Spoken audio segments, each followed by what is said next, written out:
filmet nu? Jeg filmer.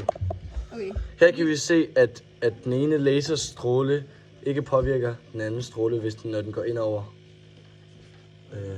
Ja. Mors? Ja, det var godt. Men hvordan kan det påvirke til? Okay, så man kan se, så kan man også se, at lyset kan gå om hjørner, fordi de ikke har en lige eller en lige linje. Og jo større sådan hullet bliver, jo længere lys kan det gå igennem hjørnerne. Eller jo længere om bag hjørnerne. Jeg stopper nu.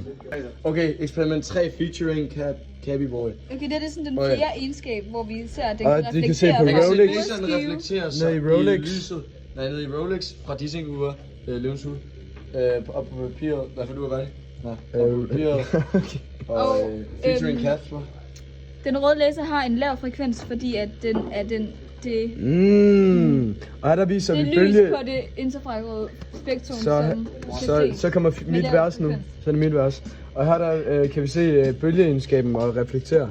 Og det viser vi med lys. Og der kan man også se, at der er der også noget, der kommer igennem og reflekterer ned på en af viserne. Hvor der vi får simpelthen en dobbelt reflektering, som vi kan se på papiret lige her, lige der. Ja tak. Men det fik jeg faktisk ikke med.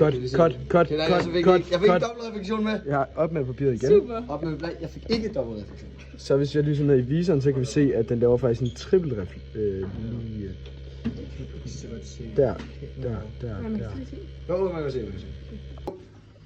Okay, som vi kan se her, så prøver vi at vise interferens ved, at vi lyser igennem et optisk gitter, som er delt i en masse små streger, så vi spalter laseren, og der hvor de så bølgetoppe mødes, forstærker det så lyset, som man kan se deler sig også på papiret.